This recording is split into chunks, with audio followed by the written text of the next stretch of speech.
Aujourd'hui, chers amis, nous allons parler de cette problématique liée au choix du porte-parole de l'opposition. Comme vous le savez, cette affaire est en train de diviser l'opposition politique congolaise.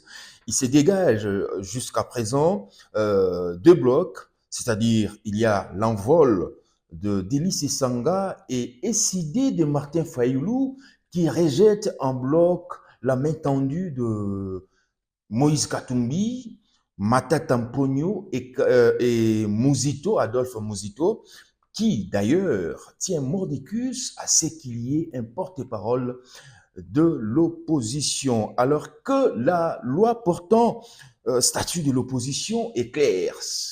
L'article 19 de cette loi dit clairement que sans qu'il ne soit nécessairement parlementaire, les porte-paroles de l'opposition politique est désigné par consensus, à défaut par vote au scrutin majoritaire à 2 tours dans le mois qui suit l'investiture du gouvernement par les députés nationaux et les sénateurs membres de l'opposition politique, déclarés conformément à l'article 3 de la présente loi. Alors, aujourd'hui, est-ce que nous pouvons considérer Moïse Katumbi comme un opposant? Lors de son tout premier mandat, M. Tshisekedi a travaillé avec Moïse Katumbi et avait même justement des ministres membres de l'ensemble de Moïse Katumbi. Est-ce que le fait que Moïse Katumbi puisse quitter Tshisekedi quelques jours peu avant les élections de 2023, ça fait justement de lui un opposant? Question mark, on ne sait pas. Est-ce que Muzito est un opposant aujourd'hui? C'est la question qui se pose justement dans l'opinion, parce que, comme vous le savez, depuis quelque temps, Adolphe Muzito fait des yeux doux au pouvoir en place.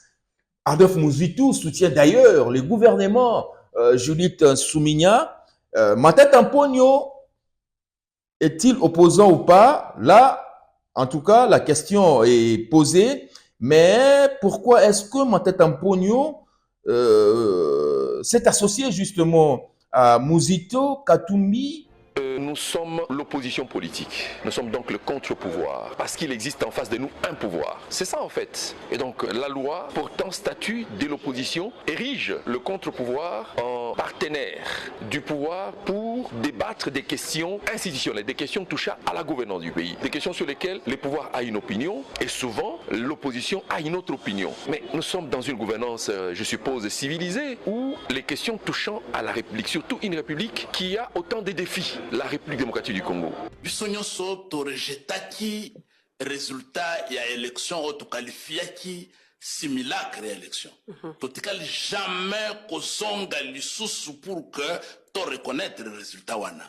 Mais ce qui ndeko Moïse Katumbi na batu naye balingi kozonge la ko reconnaître Chilombo na union sacrée comme les institutions légitimes. Message na biso ya bana Martin Fayoulou ezalika moko.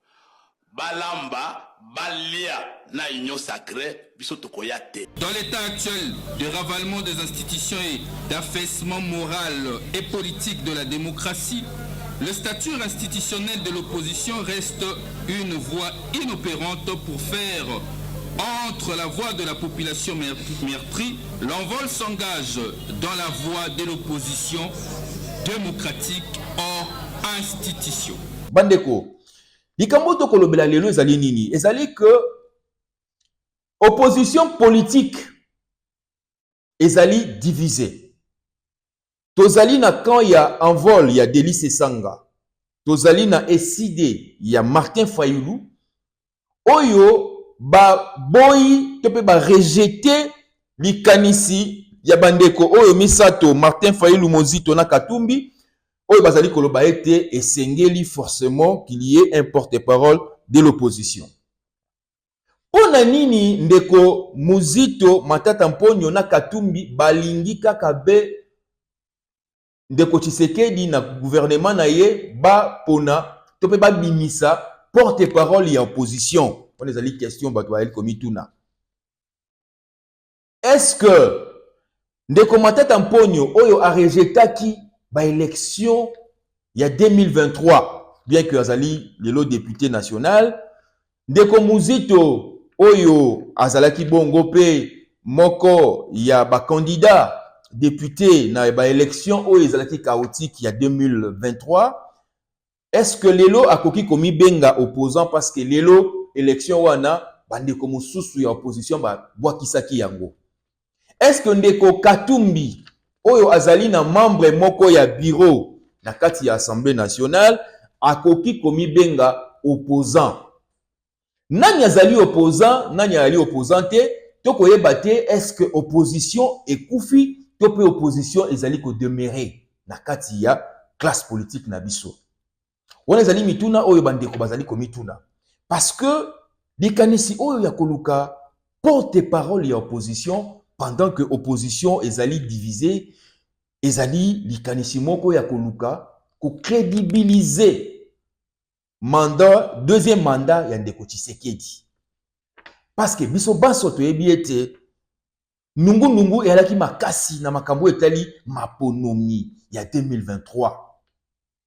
Maponomi wana esalaki ete tomonaki ndenge nini bato bazalaki kotambola na ba machine à voter na bandako. Tomonaki ndenge nini ba députés nationaux mosusu bazalaki na ba machine à voter na bandako. Donc, il y a été ba élection wana ezalaki ba élection moko ba clé ndenge balabaka na lopoto. Kasi kaka bino bandeko oyo bo rejetaki ba résultat ya ba élection wana. Oyo bolobaki ete ndeko Tshisekedi a triché, bolobaki ete ba députés nationaux oyo bayaki nommé, kasi boni kaka bino bato oyo wana bo changer lisusu langage, bo changer lisusu discours po boloba lelo ete esengeli sikoyo bapona porte-parole ya opposition.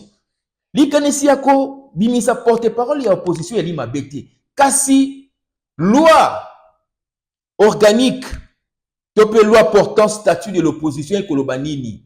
Ekoloba ete esengeli boyokani ezala na kati ya opposition. Parce que soki boyokani yali te porte-parole wana akozala na ntina moko te, akozala na pouvoir moko te. Kasi boyeba ete bandeko ya PPRD bango ba participaki na ba élection te. Bango bazali catégorique. Bango balobi ete ndeko Tshisekedi atrishaki na bato na ye bakokota na makambo na bango te, na lisanga na bango te. Yango moni na kati ya parlement ba député ya PPRD ba yali te, ba de PPRD a participé na ba gouvernement oyo te euti kobima. Donc tokoki koloba lelo ete opposition ya solo ezali nde opposition oyo ndeko Shadari akosala na bandeko ya PPRD. Tokoki koloba ete ndeko Matata Mponyo oyo abandaki kopesa penza image ya opposant ya makasi, lelo asangani na ndeko Muzito oyo akosoutenir gouvernement ya Mama Judith Suminya, tope ya ndeko Katumbi oyo azali bongo na membre moko na kati ya bureau ya Assemblée nationale. Tout le monde ndeko Matata Mponyo azali ko bebisa image na ye ya opposition. Wale zali ndenge bato ya politique ba politique mosusu ba koloba. Parce que ndeko Delis Esanga na ye ndeko Fayulu bango ba yali clair. Balobi ete bako kamwa boni ndeko Katumbi oyo abwakisaki penza makambo oyo etalaki makambo ba élection. Alobaki ki tricherie salamaki na niveau moko ya kosakana te, lelo andima tope aluka asangisa bayi politique ya opposition pour que bapona opposition porte-parole ya opposition. Je pense que pona mokolo ya lelo tosuki awa tokomeka ko développer lisusu makambo oyo tope lisolo na biso ya lelo ya makambo teli porte-parole ya opposition mokolo ya lobby. Parce que nous estimons que sujet ou ezali sujet moko très capital. Nani o esengeli azala porte-parole ya opposition politique ya mboka na biso? Est-ce que bandeko ba congolais bakoki kosala confiance na ndeko Moïse Katumbi abima lokola porte-parole? Bakoki kosala confiance na ndeko Moïse Muzito Adolphe? Tope bakoki kosala confiance na ndeko Augustin Matata Mponyo? Okaka bato na misato nde basangani bakoluka babimisa porte-parole ya opposition. Na pe tondi bino botondi ndenge bolandi biso tomonani bongo na mikolo mizali koya. Merci.